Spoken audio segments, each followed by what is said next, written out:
When I started Marag in 1995, so I decided to start work with women first.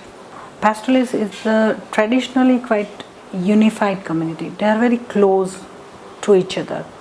So, but we also assume that they were not using that unity for their own development, for their own occupational development or for education or anything. So we thought that we can use their unity for their development. So to organize them is the first step for us, and we started from women's group. So our first meeting, even first exposure visit of the Marag was with women, and then we thought if we want to have some developmental issues with this group, then education has to be there somewhere. So we focused on education. So not just the formal education, but education in general also, about their social life, about how to improve their traditional livelihood source, and how to preserve their pasture land and all that. So that are the initial focus of Marag. Right now, the women's pastoralist role is changing very fast. When I saw the women first in 20 years back, in like 1989, first I met women pastoralists in area, I can say that the role is kind of not just changing, but the reducing also, Compared to other community, like women pastoralists are really strong. They used to have a say in their community and decision making. They were quite free. Nobody to stop them. Nobody can do violence against them. Particularly in our state, this grazing land, it's shrinking every day and very fast. And this traditional livestock keeping is more rely on pasture land, common property resources, and which are shrinking like anything.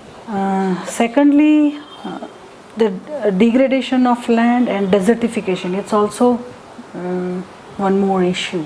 The desert is increasing, and the rich grasslands are also degraded.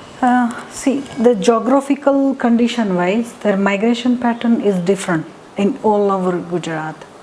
Like from Kutch, pastoralists from Kutch, they migrate with animal, camel and sheep mainly, to the part of Mehsana, Patan, that side. And the pastoralists from Saurashtra area, they migrate on donkeys and keep mainly goat, sheep and cows also.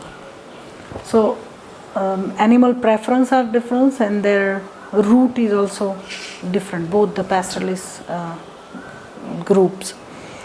And generally the migrating family, they spend 8 to 9 months outside their villages, either the peripheral of the villages where they have hills or some grazing pocket, or they go far from like thousands kilometer also they migrate.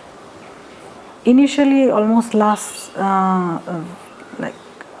10 to 12 years, we are focusing only on grassroots issues, and we are trying to preserve the pasture land, and we fight against law, and we do many things at grassroots level and organize pastoralists and form their pastoralist people's movement, and every year we have organized pastoral parliament and all that.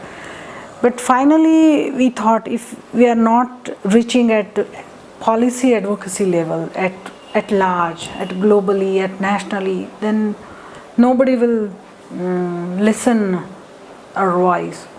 So now, since last 3-4 years, we are trying to raise our voice bigger and bigger, from grassroots to global, and trying to involve more and more, from state to national to international.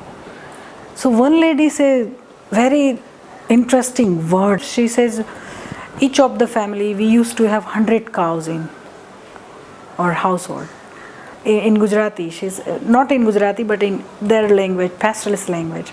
She said, "Mal che to mobho che," means if we have a animal, so we are proud.